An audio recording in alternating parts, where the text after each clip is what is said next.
Bar Association to formally inaugurate the webinar and welcome the guests. Sir, I hand it over to you now. We are today very happy to find amongst us the board of the Income Tax Appellate Tribunal, who went on to become the judge of the Delhi High Court, a very legendary figure, a person who is dear to our heart, Sri R.V. Ishwar, is a speaker for today's webinar. He is being hosted by us in association with the Tax Advocate Association of Bengal and Legal Relief Society. He will be anchored and under the chairmanship of Sri Vijay Shankar Sahab. Vijay Shankar Sahab, we all know, is a very distinguished officer of the Income Tax Department. He is presently the Commissioner of Income Tax of 1993 batch, and he is posted as the CITDR in the ITAT. He is a graduation in economics from Delhi University of 1988. He is a Masters of Economics in 1990 from Jawaharlal Nehru University, Delhi, and he has done his law from Saurashtra University in the year 1999.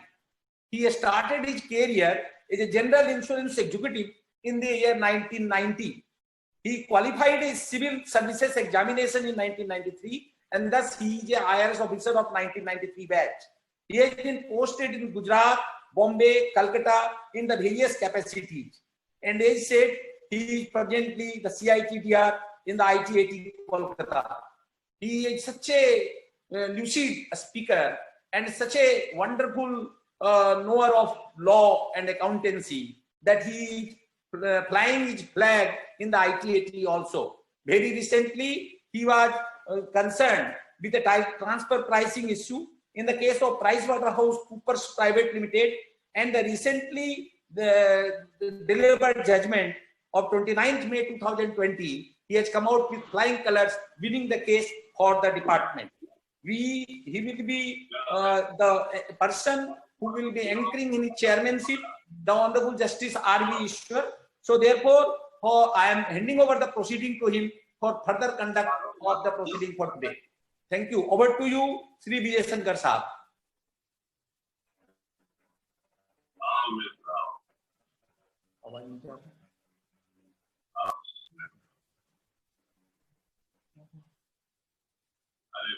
Thank you very much, Tulsian ji, for introducing me in such an effervescent tone and in such a forceful manner.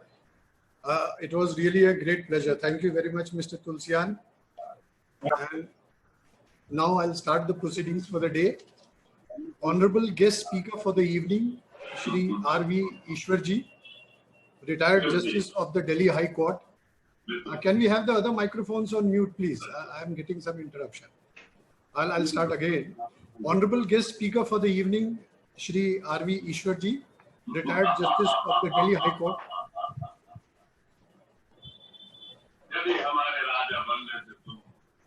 Some microphone is on. I can. Are you getting that feedback? Partho, please mute everybody else. The host can mute all the microphones, and whoever is speaking, only one microphone can be.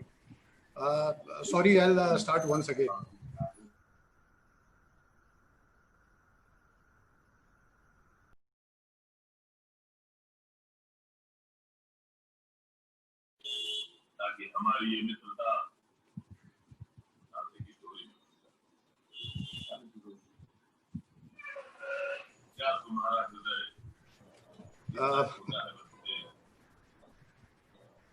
This time my microphone was on the mute.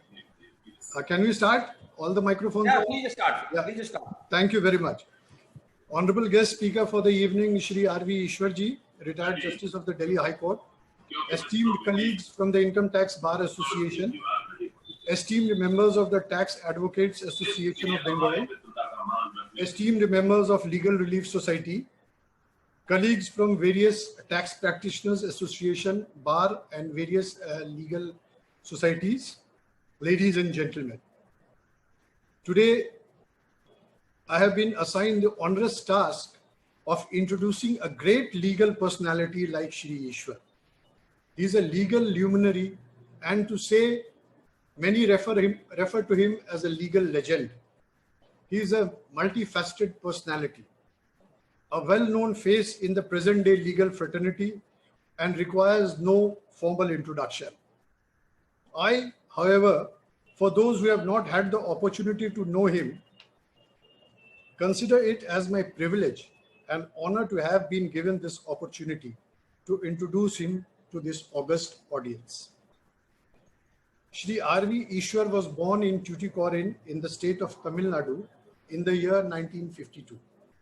His father, Mr. V. Ramasubramaniam, was a chartered accountant by profession, and his mother, Mrs. Saraswati, was a homemaker. Shri Ishwar has had a very diverse educational background in the fields of commerce, accountancy, and law. He completed his BCom in the year 1971. Thereafter, he completed his LLB in the year 1974. He completed the course of Chartered Accountancy in the year 1979. In the year 2000, he acquired a master's degree in law. On completing his graduation in law in the year 1974, he enrolled himself as an advocate in the Madras High Court in the year 1975. His practice inter alia covered subjects like income tax, sales tax, FERA, land revenue matters, and matrimonial dispute cases. He practiced in the various appellate tribunals and in various high courts. There onwards, he joined the Income Tax Appellate Tribunal in the year 1991 as a judicial member. Luckily, his first posting was in the city of Calcutta, the city of joy. He presided over the Calcutta benches for the period 1991 to 1997. As an Income Tax Appellate Tribunal's judicial member, he worked in various cities. He worked for 2 terms in Bombay, the first term being from the year 97 to 2004, and the second term in Bombay was from the year 2009 to 2011. He has also presided over the Delhi bench of ITIT during the period 2004 to 2008. His tenure in Bangalore and Ahmedabad was for the period 2008 to 2009. Needless to mention that throughout his career in ITIT, wherever he went, he was lauded for his judicial acumen. He was appointed Vice President of the Income Tax Appellate Tribunal in the year 2005. Thereafter, he was appointed as the Senior Vice President of the Income Tax Appellate Tribunal in the year 2009. Subsequently, he went on to become the President of the Income Tax Appellate Tribunal in the year 2010. He had a flourishing career in the tribunal, and he has been an author to many landmark decisions, which I will discuss in this forum, because any introduction of Mr. Ishwar will not be complete unless we have a reference to all the landmark decisions that he has authored. In view of his exceptional judicial career in the ITIT, he was elevated as the Justice of the Delhi High Court in the year 2011, a rare honor for any tribunal member. In the Delhi High Court, Justice Ishwar presided over both single judge benches and also division benches. He was hearing matters relating to direct and indirect taxes, writ petition, criminal appeals, and issues involving service matters. He also functioned as a company law judge for a period of 6 months. He was a member of many administrative committees during his tenure in the Delhi High Court, including the then very important Computerization Committee. He is superannuated from the Delhi High Court in the year 2014. Ladies and gentlemen, I would like to discuss some of the decisions which Justice Ishwar has authored, both as an ITIT member and as a sitting judge of the Delhi High Court. One of the most landmark judgment which many people would be aware about is in the case of Pranav Construction Company versus ACIT. This judgment is regarding legality and illegality of payments and whether payments which are against public policy and morality, whether they can be allowed as a deduction under section 37 or not. In this case, the assessee was a builder who admitted on record that he was paying protection money, hafta money, and money for evacuation of the hawkers from his premises. On this admitted facts, it has been held that since these payments relate to the business of the assessee, therefore they are allowable. Indeed, this was a landmark judgment, and because of this judgment, there was a subsequent amendment in the Income Tax Act and an explanation 1 to section 37 was inserted by the Finance Act number 2, 1988 with retrospective effect April 1962. Now you know that explanation says, by way of clarification, that any expenditure against public policy or morality shall not be allowed as a deduction. So this was the stature of this decision that led to an amendment of the Act that speaks volumes of legal capabilities of Mr. Ishwar. The other landmark judgment, my dear friends, you'd be recalling is in the case of Catholic Syrian Bank. Whenever we talk of bad debts, as a CIT appeal, my experience has been that people immediately quote this decision. Earlier, the position was that no deduction is to be allowed in respect of a mere provision for bad and doubtful debts. This was because that the proviso to clause Roman 7 limits the allowance on the basis of the actual write-off of the excess, if any, over and above the amount outstanding in the credit of the provision account.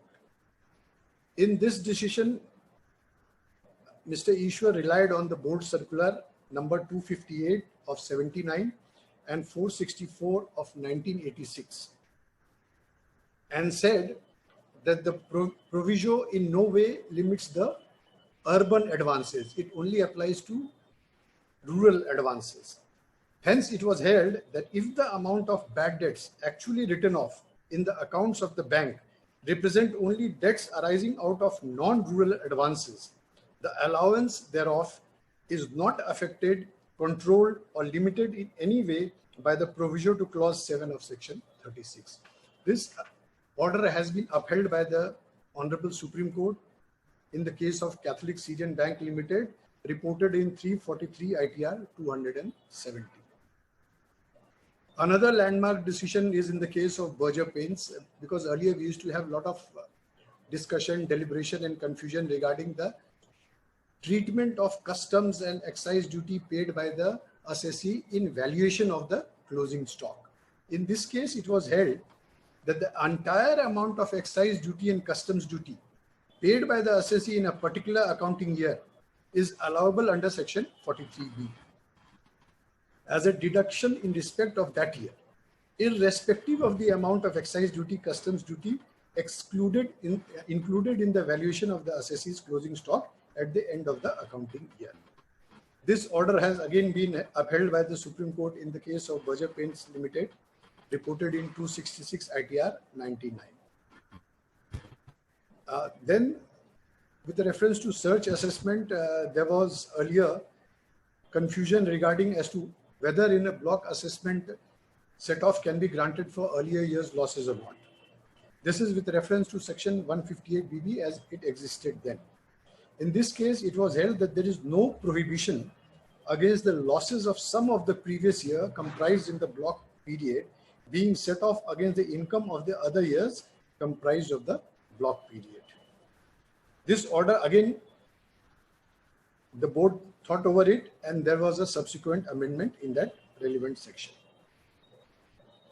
Ladies and gentlemen, another important decisions with reference to section 80 HHC that comes to my mind is Lalsans Enterprises Limited. In fact, now even with reference to 14A, when disallowing interest expenses, the first argument taken by any counsel is that, sir, please allow netting of interest expenses. So this netting of interest expenses, ladies and gentlemen, I must tell you, comes right from this decision of Lalsans Enterprises, I believe rendered way back in the 90s. In this case, it was relating to Section 80 HSC. Two legal propositions was laid in this case. The first was that the loss arising in either the export of manufacturing goods or trading goods shall be set off or adjusted against the profit arising in other business.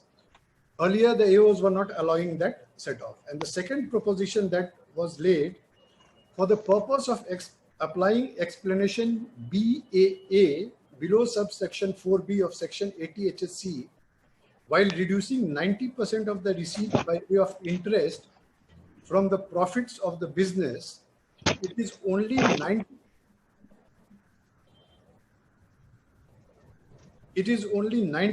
of the receipt by of interest from the profits of the business.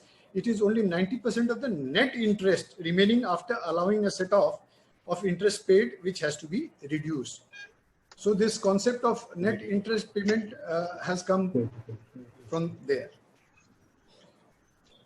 Now, ladies and gentlemen, if you remember, around the year 2000, there was a lot of dispute regarding sale and leaseback transactions. In this regard, the landmark decision is in the case of ICICI Bank and Mid-East Portfolio Management. This has been authored by Mr. Ishwar, and in this case, it has been elaborated that the various factors to be considered while examining the genuineness of a sale and leaseback transaction. In case of any dispute or doubt whether it's a genuine leaseback transaction or not, all the ingredients which qualify it as a genuine transaction or a non-genuine transaction has been highlighted in that decision. I think some mic is on. Host, can you?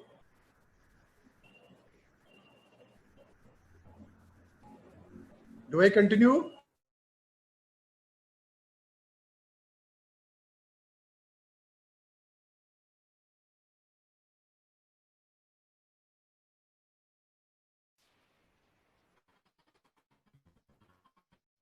Continue, sir. Please continue, sir.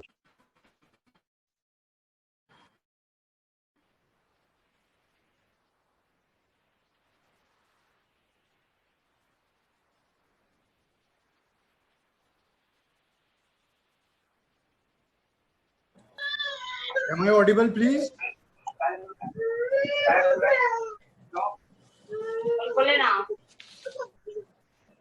Sir, please continue.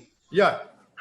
So I was telling that the decision in the case of Mid-East Portfolio is a landmark decision with reference to sale and leaseback transactions. Now I would discuss some of the decisions authored by R.V. Ishwar when he was acting as the Justice of the Delhi High Court. One important decision is in the case of R.R. Kabil Limited. This was a case arising from BIFR. The assessee argued that one bench heard me and the other bench passed the order. So inherently the argument of the assessee was that this is a bad order. In this case, it was held by the bench that full opportunity of being heard was afforded to the petitioner by the BIFR itself. At no stage of the proceedings were the petitioners denied any opportunity, nor was it their case that they were not afforded any opportunity of being heard. Their only grievance right through before the BIFR for the first time and thereafter before High Court is that the hearing was given by one bench, but the decision was taken by the another. This appeal was dismissed, and in this order, the application of the circumstances there's a legal principle which says the bench which hears should be the bench which decides. So the circumstances under which this legal principle will be applicable was enunciated in this order. Therefore, it is a landmark order in its own rights. The other case that will come to your mind when we talk of Section 68 in Calcutta, we have a lot of Section 68 editions. So I see most of the AOs and most of the CIT appeals, they rely on a very famous decision of the Delhi High Court, Nova Promoters Finlease Private Limited. So in this case, it was held that the Section 68 permits the AO to add the credit appearing in the books of accounts of the assessee if the latter offers no explanation regarding the nature and source of the credit, or the explanation offered is not satisfactory. It places no duty upon him to point to the source from which the money was received by the assessee. Even if one were to hold that the assessing officer was bound to show that the source of unaccounted money was the coffers of the assessee, in the facts of the present case, such proof has been brought out by the assessing officer. The statements of the entry operators referred to the practice of taking cash back and issuing checks in the guise of subscription to share capital for a consideration in the form of a token commission. So this again is a good decision and a very important decision with reference to section 68. Now another decision, this is with reference to reopening of change of opinion. What would constitute a change of opinion? This is the case of CIT versus Usha International Limited. In this, it was held that assessments cannot be validly reopened under section 147 of the Act even within 4 years if an assessee had furnished full and true particulars at the time of original assessment with reference to the income alleged to have escaped assessment if the original assessment was made under section 143(3). So in this case, it has been held that the assessee has given full information. It is immaterial that the AO has not asked questions or queries on certain subjects. Therefore, if the assessment is completed under section 143(3), reopening within 4 years will tantamount to a change of opinion. So, ladies and gentlemen, these were some of the decisions which show the depth in the judgment given by Shri R.V. Ishwar. And on his retirement from the Delhi High Court, he was designated as the senior advocate of the Supreme Court in the year 2015. Presently, he is functioning from the city of New Delhi and appearing mostly before the Honorable Supreme Court and High Courts other than the Delhi High Court. He is taking up arbitration work, both those given by the courts and arbitration also given to him by private parties. He has also been giving different kinds of advisory, consultation and opinions in tax matters to various parties. Ladies and gentlemen, the best quality of Mr. Ishwar is that he is a great speaker and a great orator, and he has associated himself with a lot of symposiums, seminars, conferences, and webinars. He takes a lot of interest in academics, and he is a regular resource person in the National Judicial Academy at Bhopal. The government in the year 2015 has appointed him as the chairman of the 10-member committee constituted to make recommendations for simplification of the direct tax laws and provisions. In the year 2017, he has been appointed as the chairman of the Anti-Doping Appeal Panel. This authority is functioning directly under the Ministry of Sports and Youth Affairs. The role of this authority is to decide appeals arising from the decision of the disciplinary panel, constituted mainly to monitor and prevent doping and use of narcotics by the sportspersons. Ladies and gentlemen, Mr. Ishwar has had a long tenure in the field of taxation, both in ITAT and in the Delhi High Court. We are all here today to learn from his rich and vast experience. Therefore, I would request you to give him a warm welcome and to welcome him with an applause. Thank you.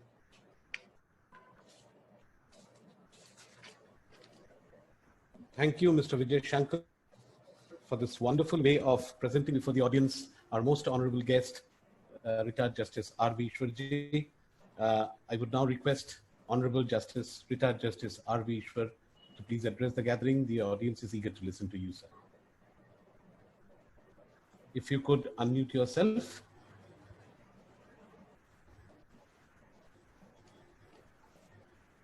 You have to hear me now.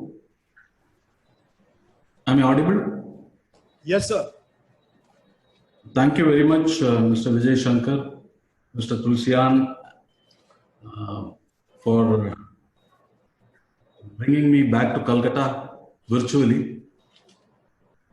very happy to be present with all of you this afternoon. As it is no secret that Calcutta is my first love, and that was a place where I cut my teeth in Income Tax Appellate Tribunal. I had a long innings of 6-7 years, 6.5 years almost there. And those were wonderful days of the Income Tax Appellate Tribunal. As somebody used to say at that time, that the Calcutta bench of the Income Tax Tribunal would look like a Sialda station. And we had my own Guru Bhai, Mr. Meenakshi Sundaram, DS Meenakshi Sundaram, as my vice president there. So I was all set to join and take over there on 11th November 1991. So when I landed at the office to take charge, I very distinctly remember Mr. Meenakshi Sundaram asking me whether it's doubting that it was not a very auspicious day, and asking me whether it was an auspicious day to join. I countered him very politely by saying, are you asking whether it is auspicious for the tribunal or auspicious for me to join? He laughed it away and said that if I am satisfied that the day was good, astrology wise, he had no objection to me joining on that day. From 11th November 1991 to 15th of June 1997, I remember the dates very well. Because joining date, of course, I will not forget, because it determines my the date on which I was transferred out of Calcutta to Bombay. I also remember that it is 15th of June 1997. That is because there were a number of other officers from the IRS also got transferred from Calcutta to Bombay. And I remember at least two of them, Mr. Bibhu Mishra and Mr. Shivaji Das. They also got transferred along with me to Bombay, and that's why I remember that date. So from Calcutta to Bombay to Delhi, and then Bangalore, Ahmedabad, and again back to Bombay, and then finally to Delhi as a judge of the High Court. It has been quite a long journey, as Mr. Shankar has pointed out. So I was just thinking what one would include in a speech which is titled Musings of Tax Practice. Of course, musings can only be of the person who speaks his own experience and about his own journey. I would try to be a little objective about all that. So when we had this 1922 Income Tax Act, and I must also mention, it's very remarkable that in 1924, the bar, first tax bar ever to be established in India, and that is its distinction. While in Calcutta, several of the leading lawyers appeared for me, Dr. Devi Pal, Mr. Bajoria, Mr. Kalyan Roy, and several others. Some of the names I may forget. You will have to pardon me for that. But the overall level of representation before the tribunal was absolutely top class. So how did it all start? The year 1924 is really a pointer to that. I think after 1922 Act, when tax practice was at its very nascent stage, It was basically the civil lawyers, the reputed civil lawyers who had taken to, not taken to, who had also diverted a bit, made forays into tax practice before the High Court. Till the Income Tax Appellate Tribunal was formed, I think for a period of 9 years or so, there was 9-10 years, there was a board of referees or something, which had one judicial member and some one or two IRS officers. I think there were 5 members in all. That was the board before which representations could be made, and the decision of the board was final. I may be wrong in the nitty-gritty of it, but this is substantially the part. Matters before the board. All this I have been told by my learned senior. Tax practice as a specialized form of practice was taken up by civil lawyers, and they started appearing before the board. And the board was replaced by the Income Tax Appellate Tribunal in 1941. I think initially it was the civil lawyers who appeared before the Income Tax Appellate Tribunal, and thereafter in a reference applications before the High Courts. So you must all have heard the names of Mr. Sir Jamshedji Kanga. It was senior advocates like him, Mr. Kanga, Mr. Kola in Bombay, and persons of eminent lawyers like Mr. Mayer, E.R. Mayer in Calcutta, Sir Radha Binod Pal. All of them took to practice in the tax field. Main reason is that when somebody practices civil law, he has got a complete grounding of the general law. And once you know the fundamental principles of the general law, it's easy for the person to branch out into tax law, because tax law is only a special legislation. You have 2 kinds of legislation. One is the general legislation, which is the Civil Procedure Code, Criminal Procedure Code, and the basic principles of general law. And then you have special laws like Income Tax Act, Customs Act, Arbitration Act, and all. These are all special fields. And it's easy for them to adapt and fit into the role of a tax lawyer. This basically was done by all the civil lawyers in Calcutta, Bombay, and Madras.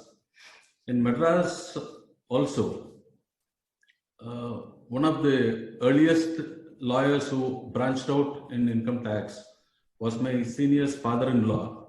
He was a brilliant civil lawyer, and he made forays into tax practice.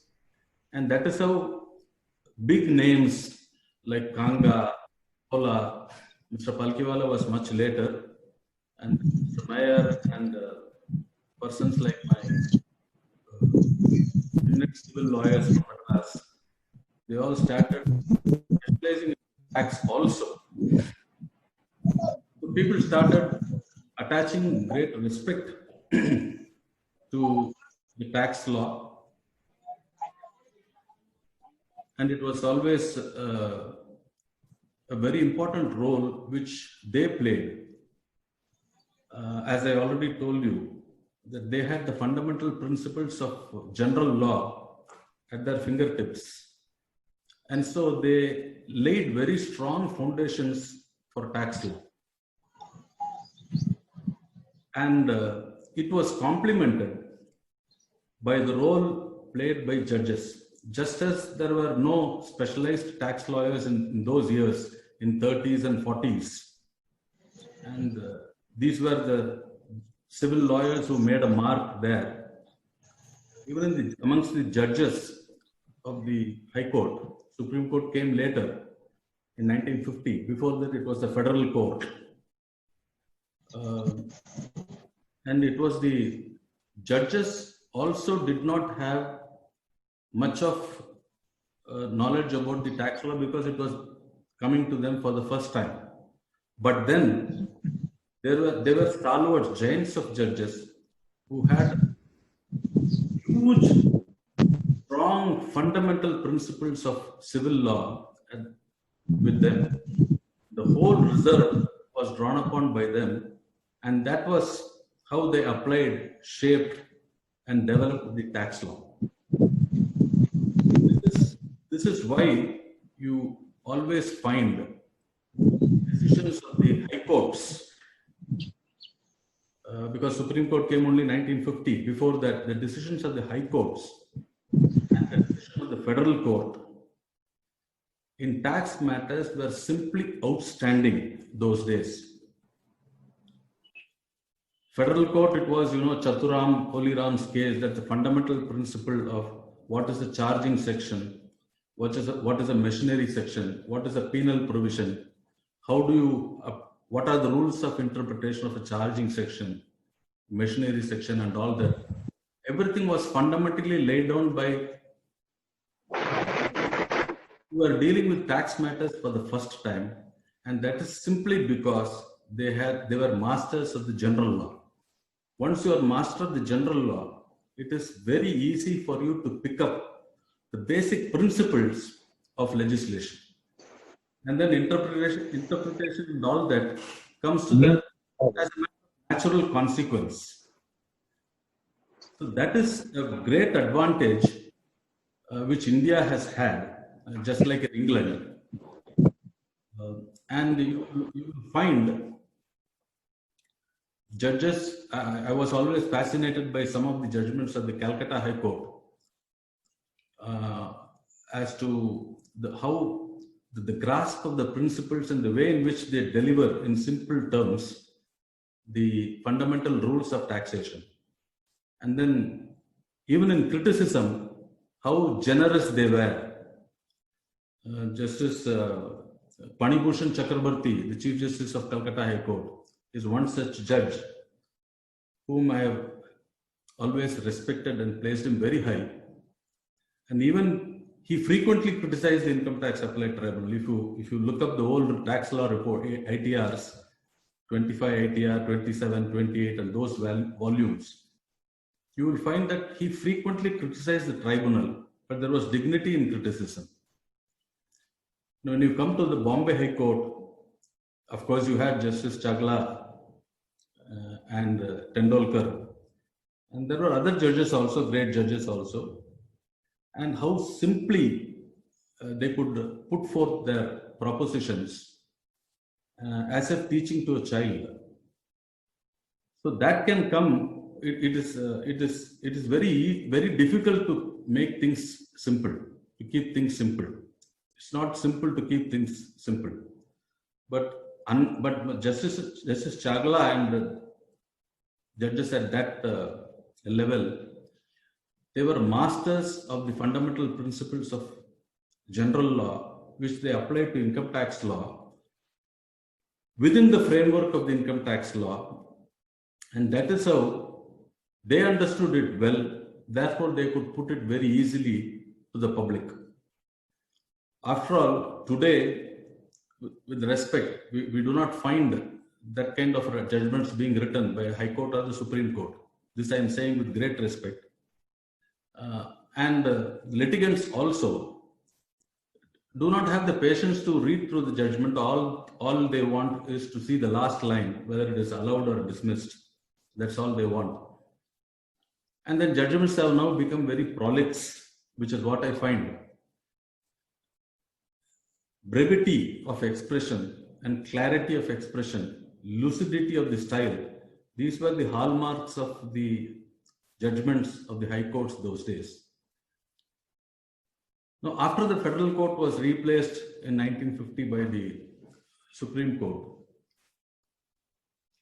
we have now, before I go to the Supreme Court, I must also say something about the officers of the IRS, who in those days worked as appellate assistant commissioners. Because I always thought that when I entered practice in 1975, the office of appellate assistant commissioner was still in vogue. I think it's 1978 or 79 they were replaced by commissioner appeals, if I remember right. I may be wrong by a few years. But I have also appeared before some of the appellate assistant commissioners. And some of the appellate assistant commissioners wrote like Supreme Court judges. And I was particularly fortunate to appear before an appellate assistant commissioner who was the son of the Chief Justice of India, Justice Patanjali Sastry. I mean, his decisions on reopening of assessments and all that were just like Supreme Court judgments. Sometimes he even surpassed them. So we had such officers in the income tax department too in those days. Now, as I was saying, when Supreme Court came to be established, if you have seen the decisions from 1950 onwards to say about 1975, emergency period and all that, you can see that the judges didn't tolerate much of inroads into the taxpayers' income by the income tax department. Now, decisions were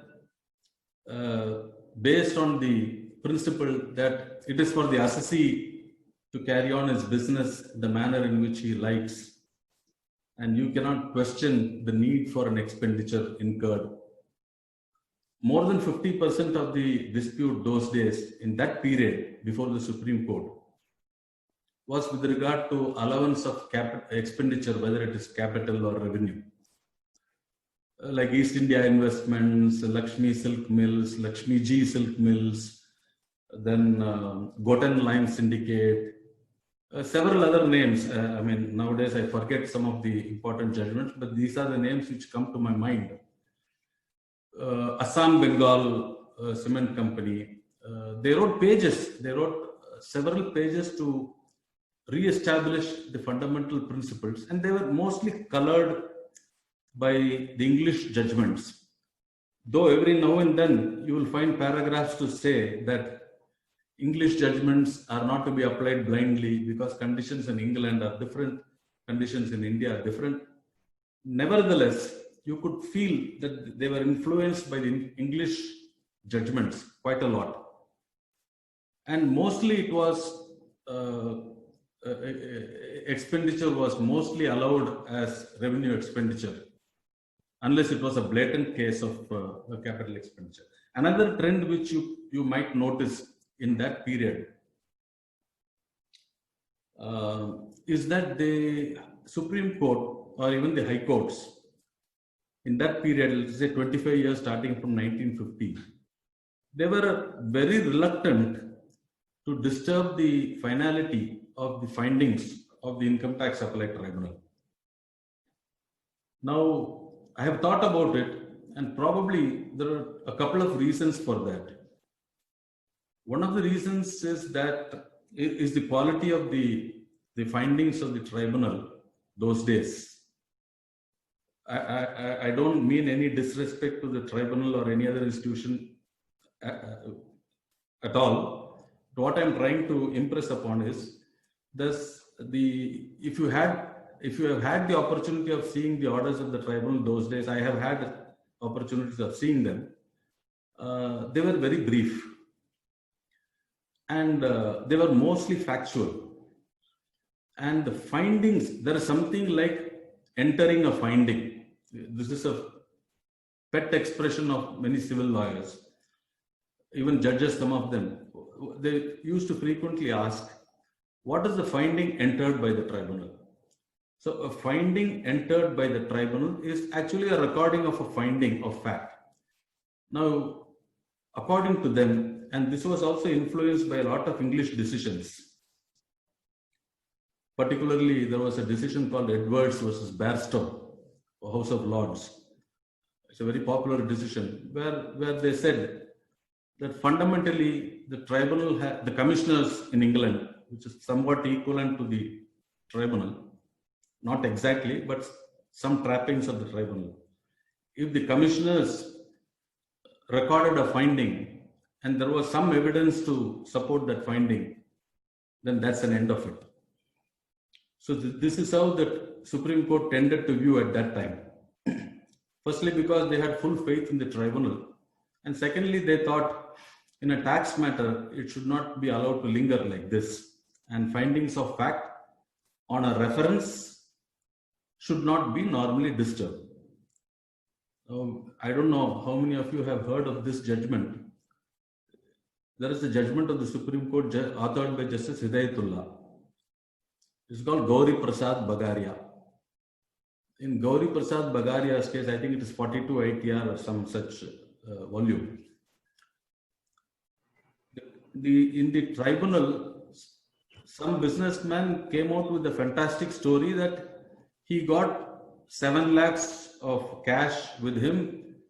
He was trading in gold or some such thing, which today would probably seem to anybody or to the tribunal as a fantastic story. But you know, the tribunal members those days, they summoned the assessor and they asked him about it. And he said something orally in the court. And then they wrote that we have heard the assessee, we have questioned him. And with regard to the amount of the 7 lakhs, the assessee's explanation seems to have a ring of truth. This is all they said. Seems to have a ring of truth. So we delete it or whatever they said. Now, Justice Hidayatullah said, no, this is a finding of fact.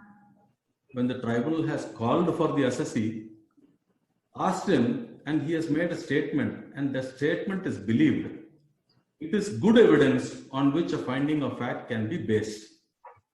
So this was the kind of respect which the judges those days had for the findings of fact of the tribunal. So thereafter came this, I think, emergency in 1975 was the turning point.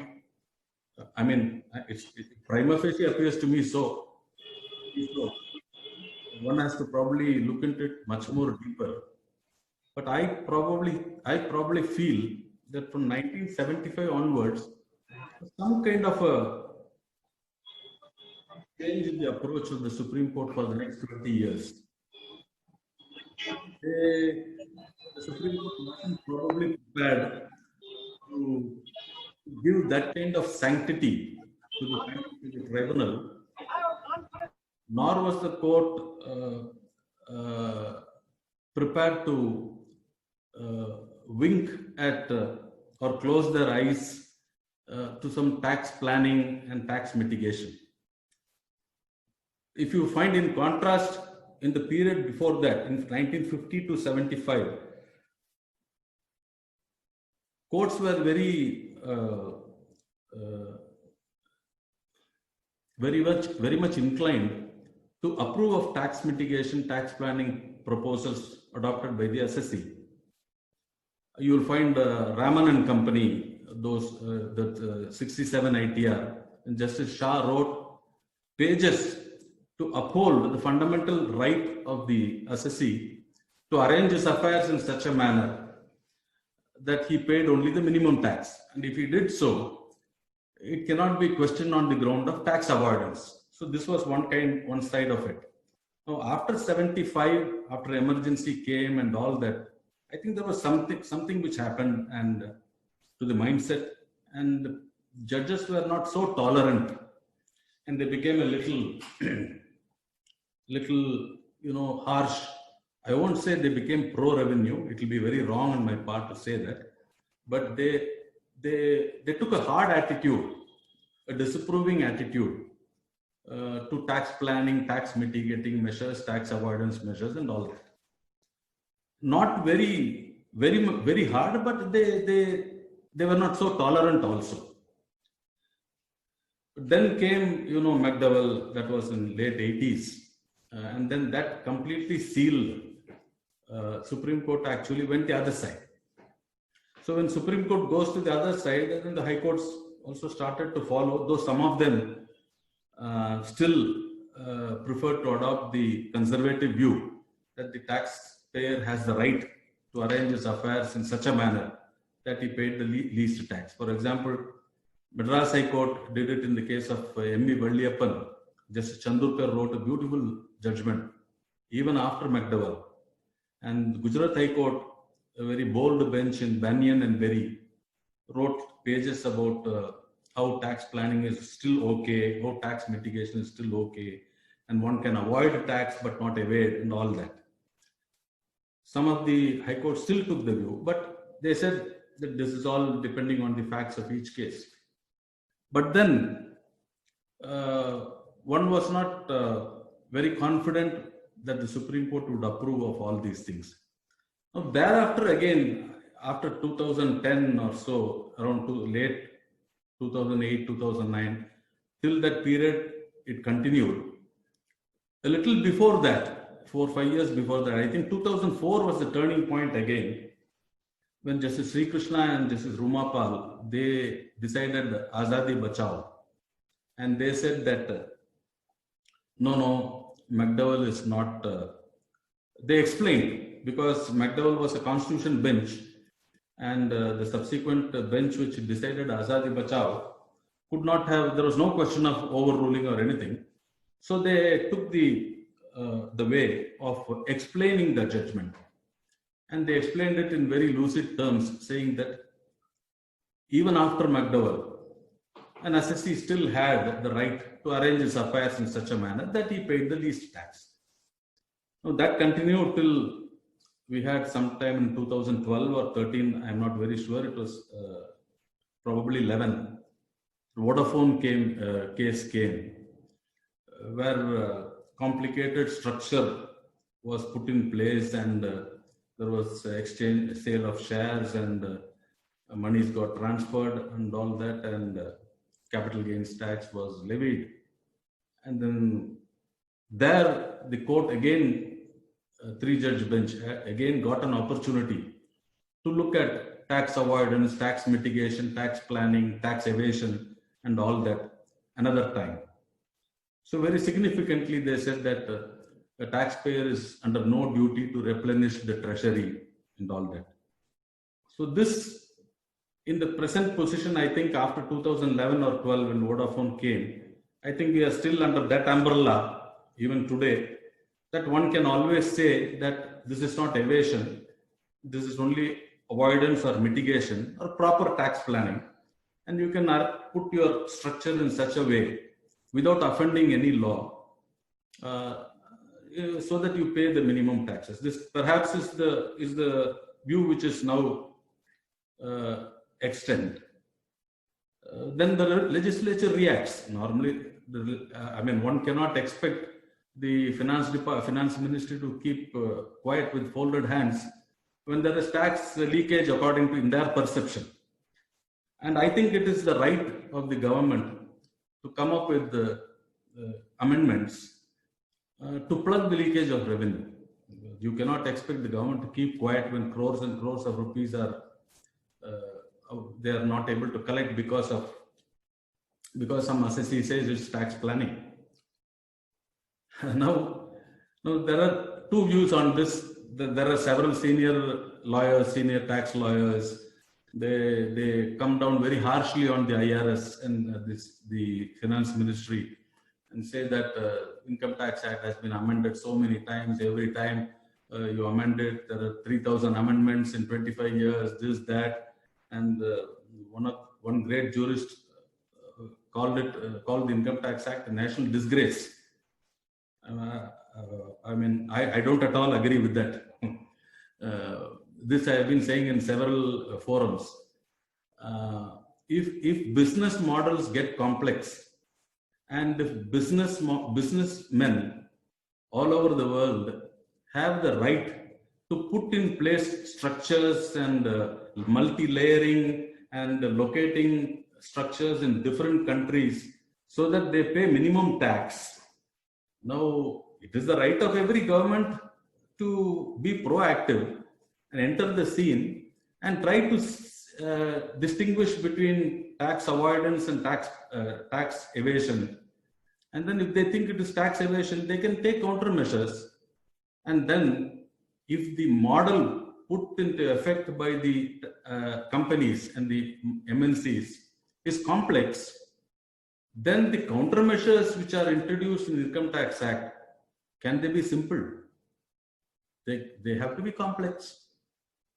Only a complex situation can deal with, only a complex amendment can deal with a complex situation created by the business model.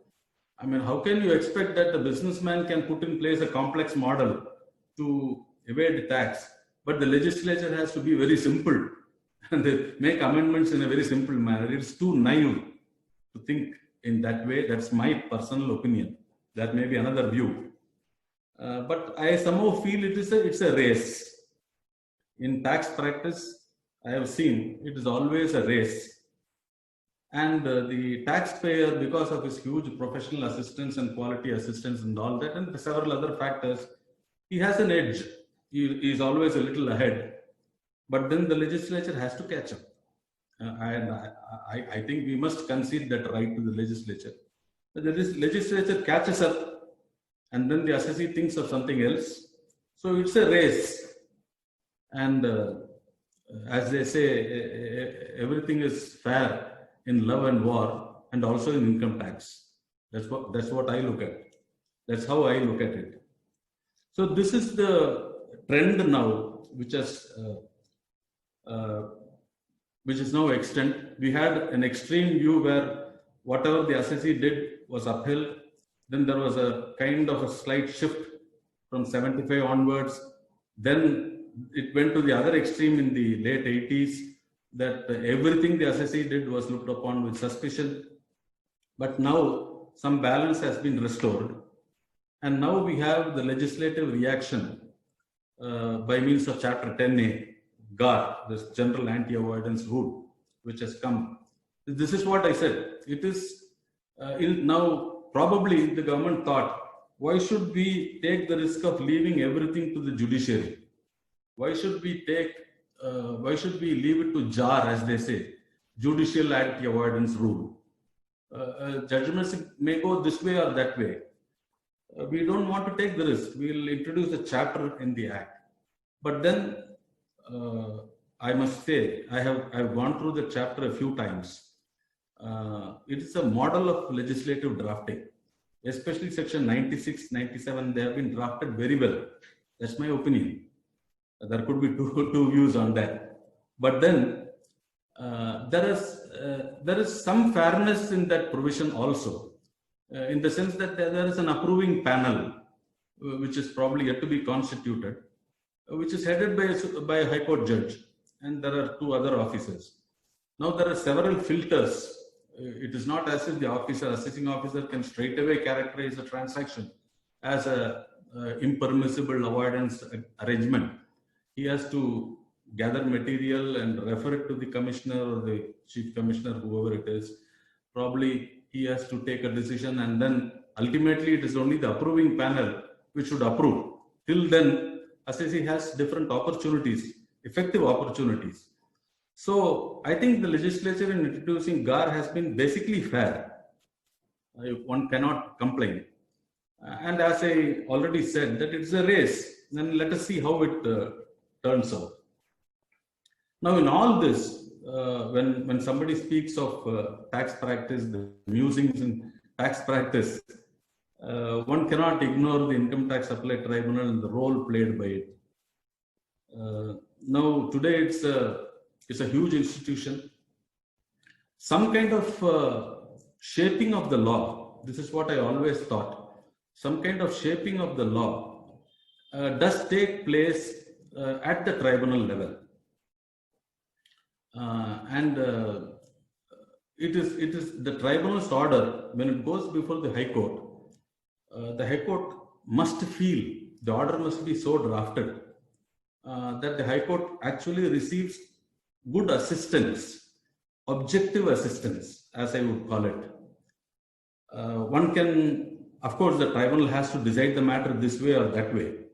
And it will, of course, give reasons for that. There's no difficulty about that. But the High Court should not get the impression that there is some kind of a lack of neutrality in that.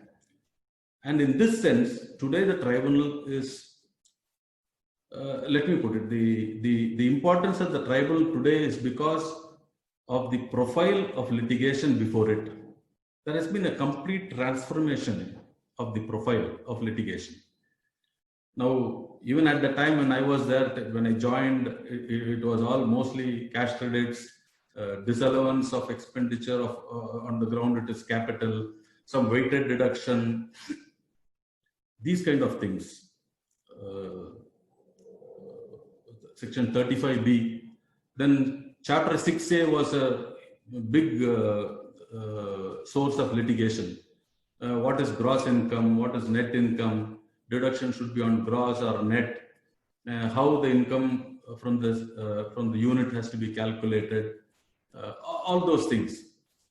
I do not see this kind of issues coming up before the tribunal. The limited extent to which I see the orders of the tribunal nowadays and what I hear, it started changing.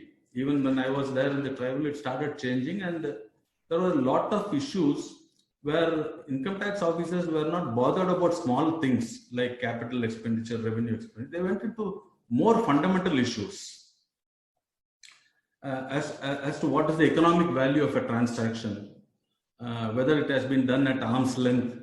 So the seeds of all this transfer pricing and then the treaty, these were two big sources of litigation.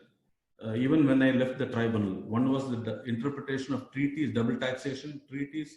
The other was transfer pricing issues. Obviously, after the globalization and setting up of manufacturing units at different countries in the world, transfer pricing issues would crop up. It was expected. And then the legislature also made amendments to the act to deal with transfer pricing cases. So ultimately, these were two issues, two fields where several issues arose. And then probably today, 80% of the litigation before the tribunal is only with reference to these two issues. And the tribunal, Income Tax Appellate Tribunal in India, it turns out orders, a huge number of orders on these two issues, particularly transfer pricing.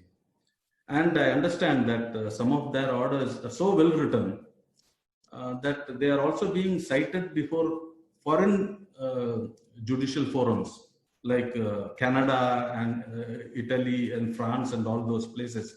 And they look at the Income Tax Appellate Tribunal's orders with great respect on these issues.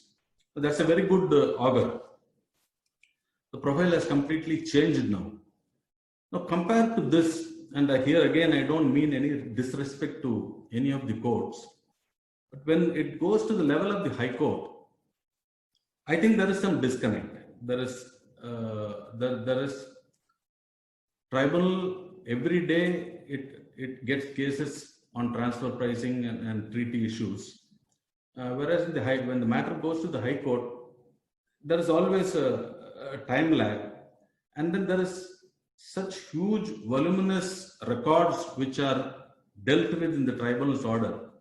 In the High Court, it becomes a little time consuming, particularly if the bench is not familiar with the tax law, to put forth the case, and it takes time. But that is not to say that it is difficult to understand. Everybody understands, but it may take a little bit more time. So perhaps the government took the right decision when they thought of introducing this National Taxation Tribunal. But because of certain very fundamental flaws in the process of selection, the constitution of the committee for selection, and the qualification and eligibility of the members, and several other constitutional flaws, the law was struck down, and in my opinion, rightly, because the NTT law, as it was drafted at that time, had a lot of fundamental mistakes, which were rightly pointed out. But what perplexes me is, why should the government still not do something about it, eliminate the flaws, redraft the law, and then put in place the National Taxation Tribunal in a different form with all pointed out by the Supreme Court removed. That will be a positive step towards elimination of delay and all that. and probably a quicker, less expensive decision-making process can be put in place.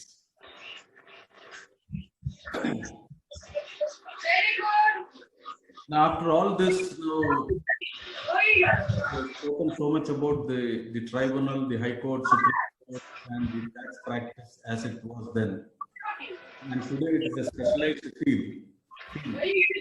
We have not only tax specialists, we have counsel who specialize on specialize merely on electricity law.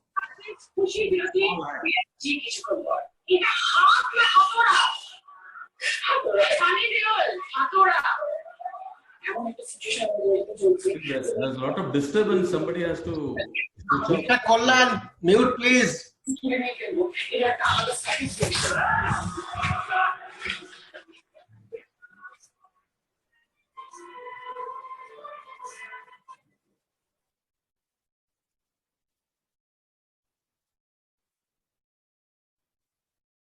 Yes.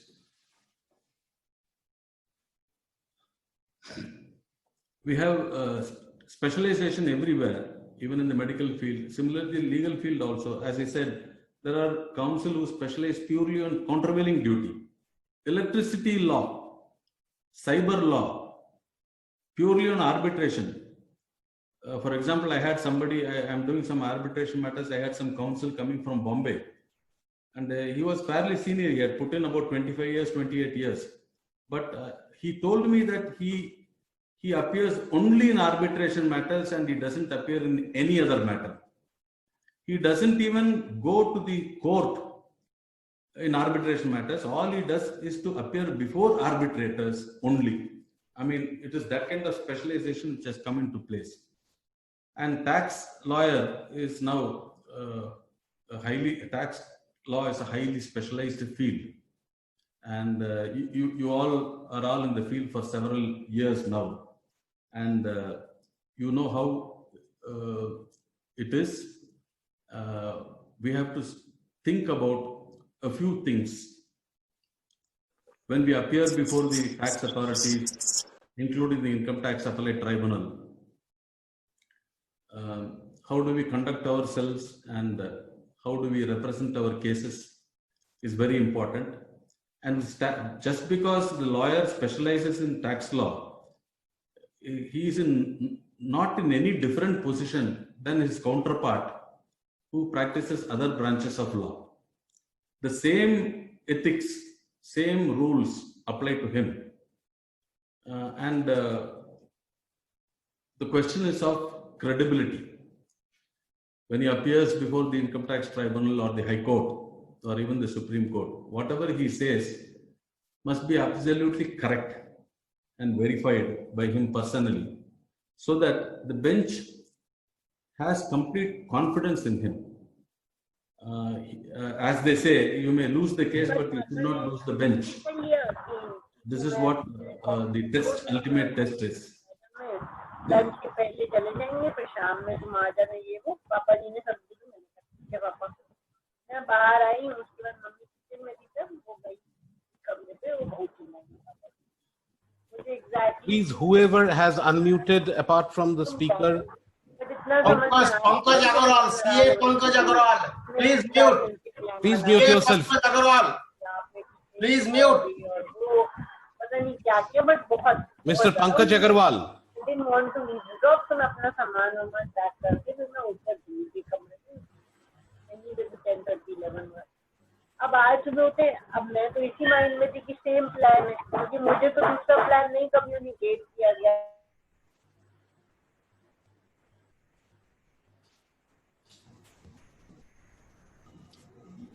Host, please mute everybody except the speaker.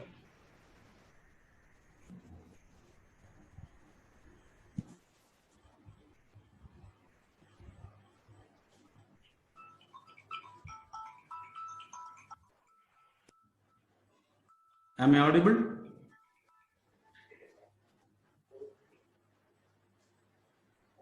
Yes, you are. Yes. So I think that is all I have to say by way of my musings. It has been a good innings, and I'm sure you all enjoy your work. And I wish you all success in your practice. And I thank Mr. Vijay Shankar for a very elaborate introduction in the beginning.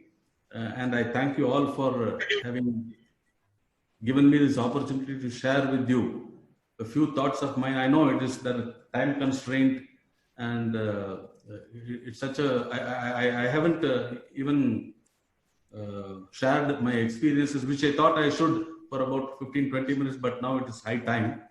We'll do it on some other occasion. You have just started, this is your first webinar. So my congratulations and compliments to you. And I hope you will have more opportunities. Thank you so much. Thank you very much. Jai Hind. Thank you so much, my lord. I would now request Shri R.D. Kakra, if you're there. Mr. Kakra, are you there? And if you could unmute yourself. Mr. Kakra, are you there from the Legal Relief Society? If not, then I would request Shri Himadri Mukherjee, the Secretary of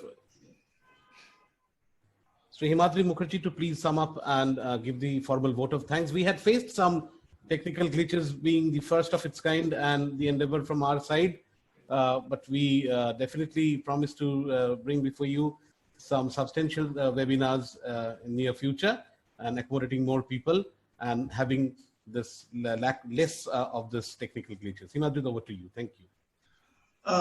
Thank you. Himadri, 1 second. Before you propose the vote of thanks, I think we can have an open house if somebody has a question or something which he would like to put to Mr. Ishwar, so we can entertain those questions. Thereafter, you can control. Yes, actually, we did not have any questions as of now, but anyways, if the chairman permits, we did not have any question in the chat box. Yes. So, anybody willing to go for questions? With the permission of the chair. Hello?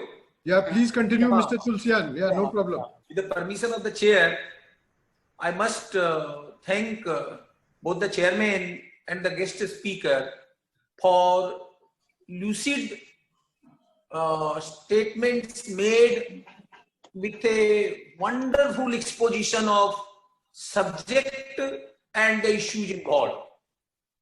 Mr. Shankar has given a wonderful description of Mr. Lord Chief Justice Ishwar's work, and Lord Chief Justice Ishwar has very nicely elucidated the beginning of the formation of the judicial opinion under the Income Tax Act.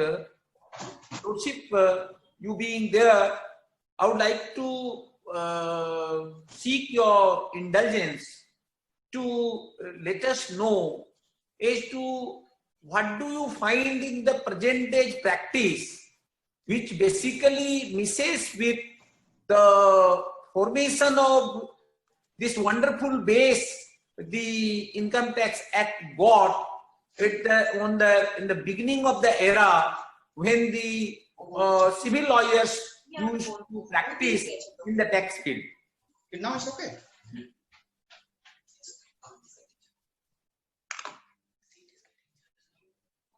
Okay, can you repeat the question? Lordship, you have elucidated us that the formation of the judicial opinion, which has given the formative wonderful exposition to the Income Tax Act under 1922 Act in the pre-independence era, and post formation of the Supreme Court, the lucid orders which has been passed, giving a wonderful exposition of the Income Tax Act by them, giving a base of Income Tax Act in the country. How do you find it different today, and what is needed to be done today to bring back the same wonderful era which led to the development of this law? There are a few thoughts which come to my mind. One is, today the docket is bursting. No court has got the complete patience. I don't mean any disrespect to anybody, but it is the compulsion of the times. Now, no court is able to spend, unless it is a specialized body like a quasi-judicial tribunal like the Income Tax Appellate Tribunal or the Customs Tribunal or Cyber Tribunal, where they have only one act to deal with. High courts and Supreme Courts are bursting their seams, and it is very difficult for them to allot time, judicial time, to all cases in a very equitable manner. Supreme Court is very busy dealing with public interest petitions and several other matters, constitutional matters, and all that. Now, I don't know whether there is the judges have a kind of a priority as to which litigate branch of law should get more time and all that. I don't think they have any such thing.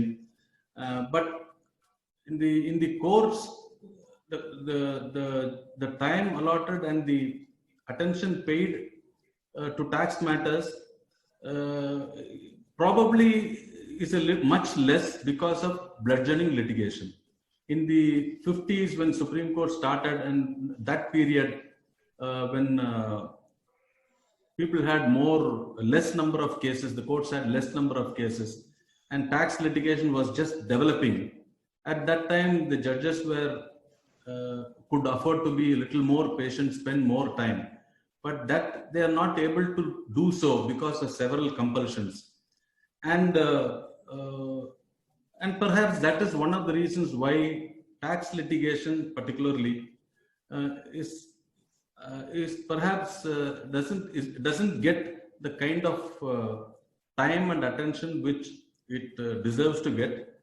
Maybe that is the compulsion of the times, the compulsion of the docket explosion. The other thing is that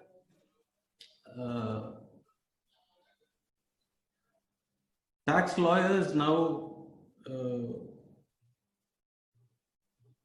probably very youngsters who enter the profession nowadays hesitate to take the tax branch as one of the preferred branches of practice.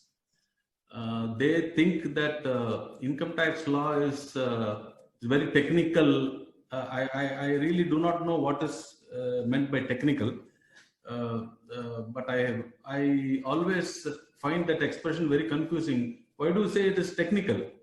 And sometimes about tax law, there's a lot of ignorance even amongst the judges. I can let you on to some confidential thing. When I was in the High Court, in the month of February, just before the budget, a day before the budget, some of my brother judges used to come and ask me, "Aapka budget mein kya ho raha hai?" Now, I used to tell them, "Brother, I have nothing to do with the budget. I am not an IRS man. I am not a tax man in that sense that I deal with budget and I deal with the income tax ready reckoner." And they used to ask, "What is the exemption limit for this?" And I said, I don't know. Then they used to wonder, how can you not know? I mean, it is not, income tax law is not just about exemption limit and adding something and deducting something and all that. This kind of an idea it's deeply rooted in the mindset. That should go. It is not technical in that sense. This subject is not technical. Now, all you have to read is Vodafone judgment. What amount of law is involved in that? The international law, extraterritorial operations of operation of the Income Tax Act, and the what is meant by tax avoidance, what is the structuring, and what do you mean by transfer? Whether you can make this, whether the explanation could apply to that. I mean, these are all general principles which are applicable to every branch of law. And they are applied, just because they are applied to certain figures, you cannot say that this branch is completely technical. And the young lawyers don't take to tax law that much. So I think in the future also there's going to be much less time which the courts are going to give. Because if there is no eminent tax counsel appearing before the courts, the judges will normally have the tendency to quickly finish off the matter without paying much attention. So that is going to be one of the problems. It has already started rearing its head. National Tax Tribunal will create seriousness in the decision making, and in the LLB course, a specialization should be introduced. Those who want to practice tax, they should be given complete course of the taxation, so that the lawyers becomes complete in the taxation matter, and they are able to educate the judges in a much better manner than they are able to do now. Plus, is formation of National Tax Tribunal. I would only add, that it is not a good decision to straight away specialize in tax law. So one must have a broad-based thing in the initial stages at least for 2 years, and then specialize in tax law, in which case it will be easier for them to grasp the fundamental principles. This is my experience. If that is done, that is not happening. That is the problem. Those who many lawyers are not taking to that branch at all, and those who want to take and specialize in tax law, they straight away come to tax law with the result that there is somewhere some general sense, general perception and general reserve, somewhere it is lacking, and that is not good, not a good development. Thank you. Thank you. I think Chairman sir had some question. Yes. Yeah. So my question is with reference to simplification of the tax laws. You've been the chairman of the committee that was to look into the tax laws and make recommendations as to how they could be simplified. Sir, you in your speech pointed out now that the business is getting complex day by day. We have cross-border transactions, we have online transactions, we have web portals, web marketing, we have transfer pricing. These kind of complexities are coming into play. So in this kind of scenario, is it possible to have a very simple income tax law without much litigation and without much cases coming up? That is my question. To answer your question in one word, it is not possible. It is neither possible nor desirable, and even the thinking is, as I told you in the course of this thing, even it's naive to think that you can simplify. It's not going to happen at all, and it is now. You just think about it. Where is the clamor for simplification coming from? The clamor is coming from the assessees and the representatives of the assessees. They want everything to be simple, but they will make complex transactions and indulge in all kinds of tax avoidance. But they want the tax law to be simple. Is it fair thinking? It is not fair thinking, in my opinion. Government has the right. It must have the right. That is to be considered. It must have the right to make amendments to deal with particular situations. So when you make amendments, this is not like the Civil Procedure Code or Transfer of Property Act, which are enduring acts, and once you make a definition of immovable property, it remains for 100 years, constant. But can you expect that in a capital gains? Everybody will find several ways and means. So the definition of capital asset has to change. The definition of income has to change. We keep on adding clauses and clauses as to what is income, depending on. So it cannot remain constant. Income tax cannot remain constant at all, because businesses keep on changing. The models keep on changing. You have to deal with every situation. Have you ever heard of buyback tax 10 years back? Buyback tax. Why did buyback tax come? Because people found that buyback was one of the methods used to transfer the cash instead of paying dividend. Now the existing law with ancient antiquated definitions could never take care of that. but there was a lot of leakage of revenue. So they had to bring buyback shares. Now, how do you expect the act to remain constant? As I said, it is not CPC or Transfer of Property Act or even Arbitration Act or some acts which are enduring.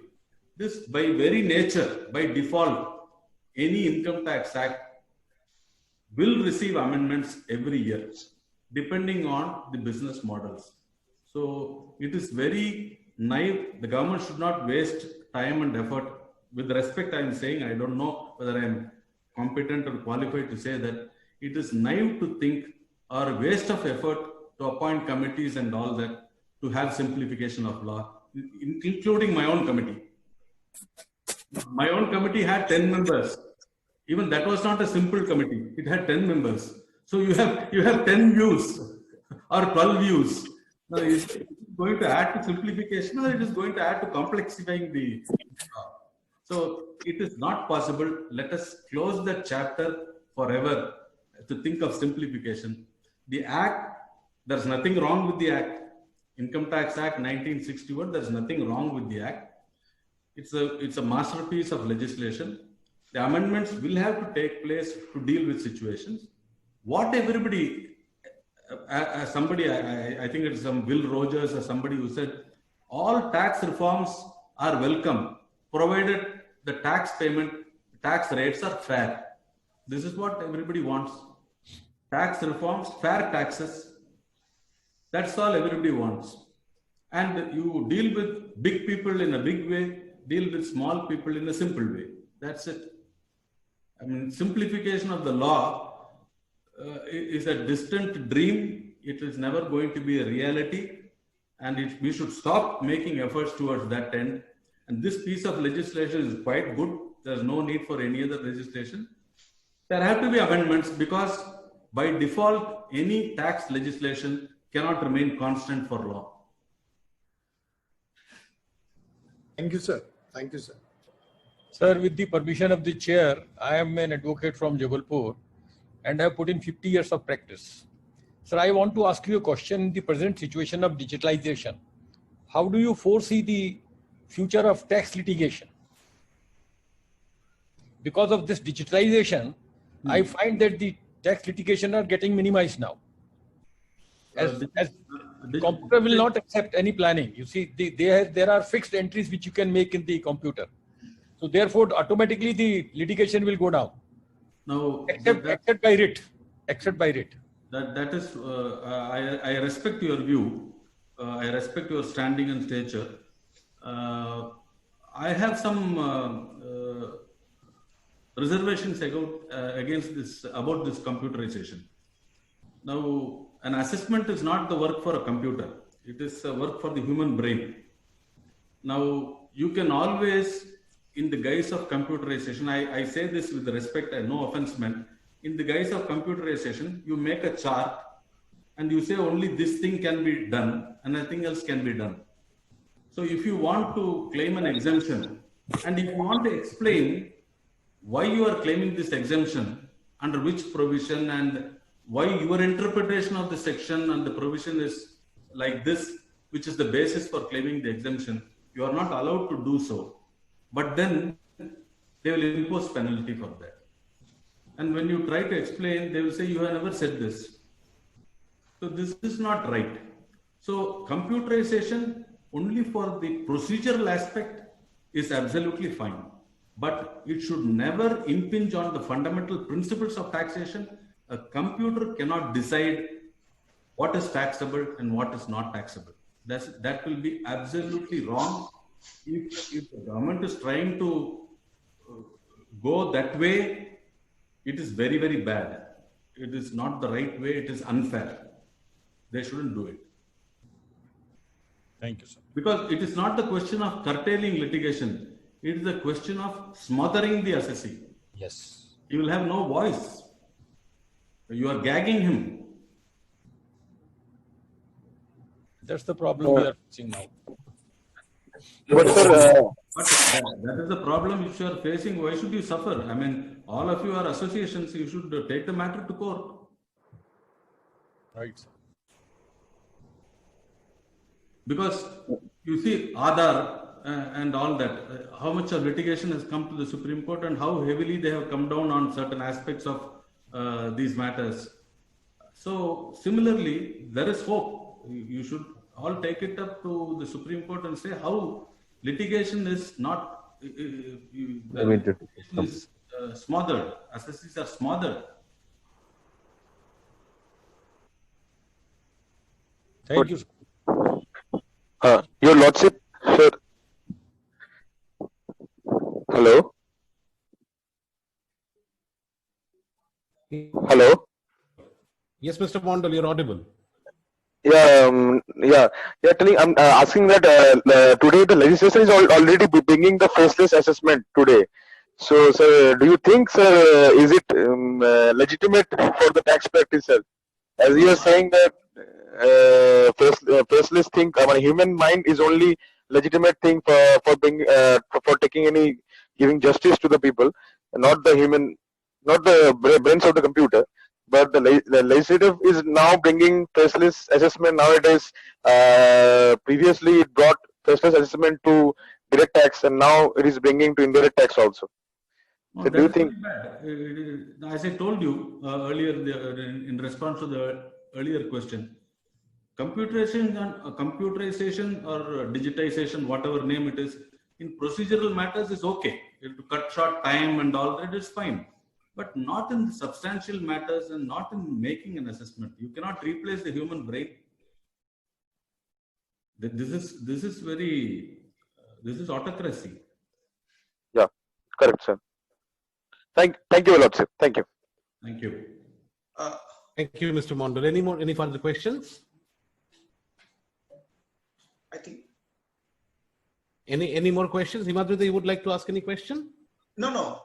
I will request the chairman whether I can offer the vote of thanks. I am requesting. No, I'm still. Please go ahead, Mr. Himadri. I think there are no more questions. Yes. Thank you, Chairman. Thank you, Mr. Chairman. Today we have organized the first webinar. I first of all beg pardon to the participants who cannot enter because of some technical glitches. And hope that these glitches will not recur in future. I, on behalf of me and on behalf of the Income Tax Bar Association Calcutta, Tax Advocates Association of Bengal, and Legal Relief Society, offer the hearty vote of thanks Honorable Justice Sri R.V. Swarsab and Sri Vijay Shankar ji for spending your valuable time for us, and hope that we will get you in our future webinars also. I congratulate all the participants and hope that they are enriched by the deliberations held today. Thank you, and good evening, sir. Good night. Thank you very much. Jai Hind. Thank you. Thank you, Himadrita. And now, with the permission of the chair and Honorable Retired Justice R.V. Shwarji, Sri Vijay Shankar ji, and the presidents of the host organization, can I end the meeting? Yeah, please go ahead. Thank you very much for having me on the show. Thank you very much, sir. Thank you for this wonderful deliberations that we heard today. Thank you. Thank you. So we end the meeting. The participants also. Thank you.